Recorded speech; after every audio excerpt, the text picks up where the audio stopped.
Welcome to Mindset for Success, a We Global Studios podcast. We explore the psychological challenges that many successful women entrepreneurs face while building their businesses and how they have overcome them.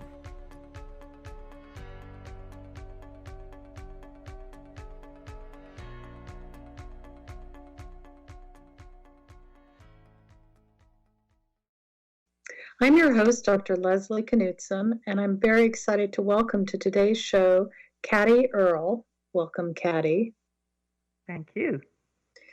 Cath is a supply chain management consultant and a human potential and success coach. Cath facilitates a program called Thinking into Results to help people set the right goals and show them how to achieve whatever it is they want in life, by understanding how our mind works and how that can determine our success, also in business. Cath, would you start by telling our listeners a bit about your growing up? Yeah, sure. So I grew up in Holland. My mum was Dutch and my father was English. And my mum was a very liberal Dutch person for her time. And my dad was a very conservative English person. So the two cultures clashed anyway, I suppose. Mm-hmm. And the two of them together gave me two very different outlooks on life. So I kind of got the best of both worlds, I would say. And what did you pick up from them that made it the best of both worlds? I think I picked up from my mum to be very open-minded. And she taught me at a very young age, really, that anything is possible. So if I want to do it, then I could do it. And my father was much more conservative, I suppose, and more in line with what society dictated and, you know, what the norm would be. So we all are sort of in our what we call paradigms, and we have our own framework. And he was not really thinking outside of that framework, whereas my mum would be very much, no, you know, if it doesn't feel right for you, then don't do it. Or if it feels right for you, then you'll find a way to kind of make it happen. And how did you know when to use which paradigm? That's a really good question. So that was actually, at a young age, very, very confusing for me. I bet. So I suppose I tried to really fit in with society, also because, you know, the father figure and, you know, you want your dad to be proud of you and all of that would come into play. So I very much wanted to fit in. And at the same time, I knew that some of the things that I wanted to fit in with weren't actually really right for me, or in my opinion, not necessarily right in society. Mm-hmm. So a confusing time, I think. But I think the overriding fact was that I did know that if I put my mind to something, that I would be able to find a way to do it. Mm-hmm. So tell me a little bit about your entrepreneur journey. What pushed you to become an entrepreneur when you did? So I sort of rolled into the corporate world very early 20s within logistics. I don't actually think anybody has a dream when they're a little girl that they want to become something in logistics or supply chain. So in fact, I wanted to be a princess and I wanted to be a secretary. That was my dream. And so I started temping with a company called Heinz, which, you know, people will know from the beans and the ketchup, and I sort of rolled into a career there, really. And I always worked in supply chain, but I had a lot of different opportunities, and I did, you know, quite a different variety of jobs within supply chain. And I suppose within that, I was probably quite maybe entrepreneurial, because I would always look for how can we improve the status quo, what can we be different, you know, in the different cultures, as I worked all over Europe, and each country has a very different culture. You know, how can we do what's right for everybody in the business, for the business itself, for the people. And then after 21 years, my job, I was at the time in ocean freight logistics, buying the ocean freight, and my job moved to Holland. Which was a fantastic opportunity for me, because I was always very homesick living in the UK and wanted to go back. Anyway, long story short, I couldn't go because I'm divorced, and I couldn't take my son over to Holland, so obviously I didn't go. But that meant I lost my job. And at the time I was connecting with a couple of people who were quite entrepreneurial, and they said, well, rather than look for another job, why not start off for yourself as a consultant? And that's what I did, and it worked well, and I've never looked back, really. Tell me a little bit about your diverse and international background. Do you think that helped you make the decision to become an entrepreneur and kind of stay with it over the years? Yes, probably yes, and also my upbringing, I think, and realizing that when I came out of the job at Heinz, because I started there at quite a young age, and most of my adult life I had been in a very secure job. Just realizing that there is an other world out there, and so the more I started to sort of work for myself, the more ideas I started to get of, how can I build my business? What else can I do? And that was in the beginning really all about logistic consultancy. But then I thought, well, there must be other ways, with it, because I have a massive network, another way for me to also help people. So I started to diversify in connecting, for instance, logistic service providers with people in my network who I knew needed help with their job, and if I connected and introduced them, they'd be able to do their job better. And so I really enjoyed that. But then I also felt there was something sort of missing. Although I enjoyed it, I'm not really that passionate about it. So I was looking for something that would grab me every morning and, make me want to go to work and help other people. And that's how I got into the coaching. You seem like a woman who takes risks, leaving the Netherlands and then moving to the UK for work, and then staying in the UK after your divorce and starting your own business after leaving Heinz. Tell me about how you manage risk. Well, it's funny you should say that, because I actually sort of believe that I am very risk adverse. But I probably I am not risk adverse. Certainly not from like a personal level, I suppose, or a social level. I'm quite, I'll go out there. I'm quite socially confident. But I wouldn't, for instance, bet my money. For instance, I wouldn't put a big bet on something, or I wouldn't put, invest my money in something that I wasn't nearly 100% sure would give me a return. But I have learned, and partly through kind of following the coaching program, that actually risk, there is a silly risk, which is putting a bet on something, and you have no, you really don't know whether you're going to get a return on your investment. But I do know that if I invest in myself and if I trust myself, then it isn't really a risk, because I now have learned over the years. I'm 50 and I'm finally realizing this. I can rely on me, and I have a very good network of people around me, good friends, good family, very supportive group around me. So it doesn't feel like a risk. Maybe it is, but it doesn't feel to me like I'm taking any risks. So when you left the Netherlands and moved to the UK at the age of 20, it didn't feel like a risk? No, it just felt like something I could do. And it more felt like more of an opportunity, I suppose, than a risk. And I think that's a different way of looking at something, isn't it?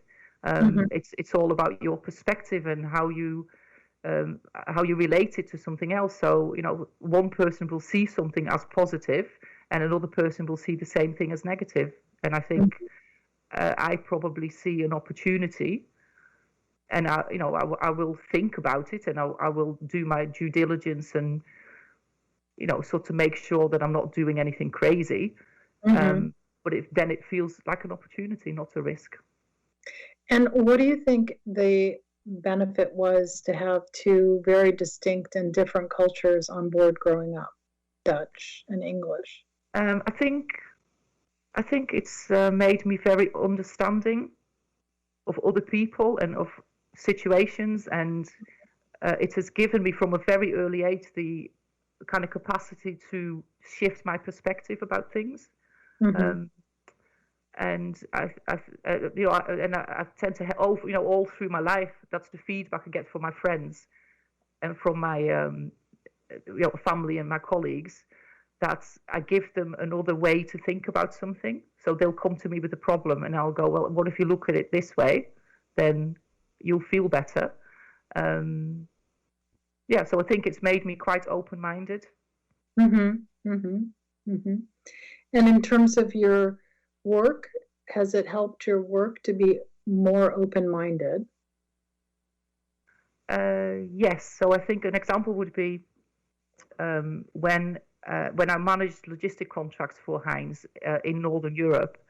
I would do that in 5 or 6 countries, and I think the fact that I understood that there was a different culture in each country, and I could tailor my approach. So I think I was quite successful in achieving the objectives that I needed to achieve, because I have that understanding of, okay, well, someone in Italy might, throw their arms around, but it's nothing personal. It's just the way that they look at things. Or, I think I might have mentioned this to you before. I would be in Germany and they talk about German efficiency, and I would have, the same agenda points for a year, and then all of a sudden everything sort of worked out. It worked itself out. And whereas a Dutch person would go, okay, well, let's go and do this, and they'd be on with it the next day, and it would be done the week after. So, yeah.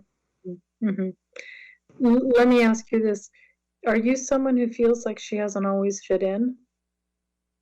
Oh, yes. Never fitted in. Never felt like I fitted in.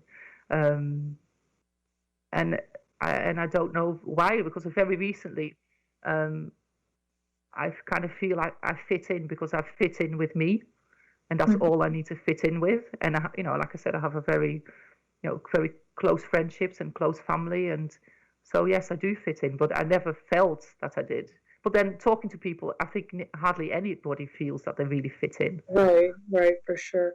And when you say, not now, but previously, that you felt like you didn't fit in, where and how did you feel like you didn't fit in? Oh, anywhere and everywhere. I would always think that I wasn't good enough, or I couldn't do my job, or we talk about imposter syndrome. Oh, for sure. Especially at work, I would think, well, why do people think I know this? And I knew it, and I always did a good job. And like with my business, I've been a consultant now for 7 years, and like I've tripled my income in the last 18 months because I put my mind to it. So I must know what I'm doing, because otherwise that people wouldn't engage with me, or people wouldn't contract me again, or people wouldn't want me to be their coach if they didn't feel I was helping them.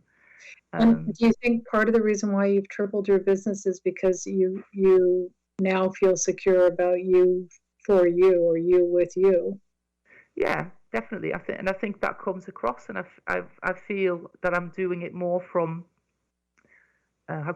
from inside out rather than from outside in. So I'm doing things because I want to do them, and I feel that I do them in my way now, and I'm confident that my way is okay. It doesn't fit with everybody, but it is okay. And I'm much more relaxed about giving myself a break, really, and just thinking I've got many years of experience, and people seem to like it.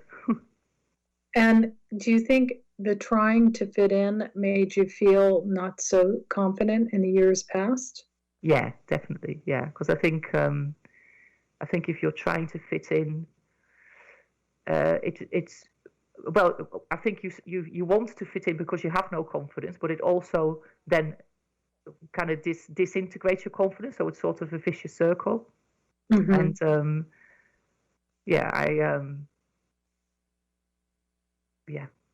ask me again. Tell me a little bit about self-confidence. What growing up made you feel like you weren't necessarily self-confident? Or was it moving to the UK? Or was it staying in the UK after your divorce? Where did that come from, the sometimes not having self-confidence? Well, I think I moved to the UK because I wasn't feeling self-confident. That wasn't a confident thing to do. That was more of a getting away from a situation. But you take yourself with you, don't you? So that didn't really change. I think when I grew up, my mum actually had mental problems. She was psychotic, and I was 10, 11 when that kind of first reared its head. And I think that will have knocked my confidence or my faith that the family unit was always going to be there and strong. I think peers. I think my mum herself was not a confident person, and my dad wasn't really a confident person. He, for instance, he would never get angry because he'd be worried what people would think. So I think maybe to an extent you're born with confidence, but I think it very much depends on your environment, how you're brought up, and for sure. Even before you're a teenager, I think that affects a lot. Yes. And you said that it's only been recently that self-confidence has been part of who you feel like you really are. Do you know what changed that? Yes. So a couple of years ago, I got diagnosed with breast cancer, and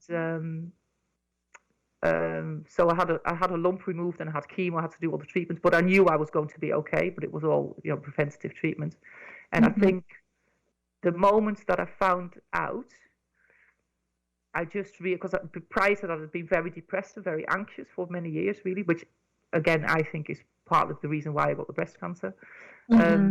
And it just, I think the first thing that made me realize was that I want to live and I want to be happy when I get up in the morning, most of the days. And the other thing it did was it made me really realize and feel in my heart that people loved me and that I loved people. And I think that was, and I think if you have that in your life, then you have confidence, because everything else is nice, but that's really your health and your relationships in the right track. Then I think that gave me the confidence. Yeah. And did that mean that you were less anxious and less depressed about letting people down? Yes, absolutely. Yes. Because I didn't.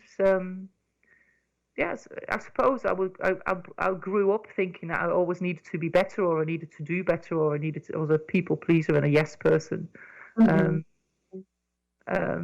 So I think it's a realization that I would never let someone down deliberately, but in life, in relationships, we do let people down and we don't intend to, and vice versa as well. I realize people are not letting me down per se. There's just some things just don't go the way you expect them to go, and that's fine. So you also take things less seriously, it sounds like. You're not so worried about being not perfect, or... Absolutely. Yeah.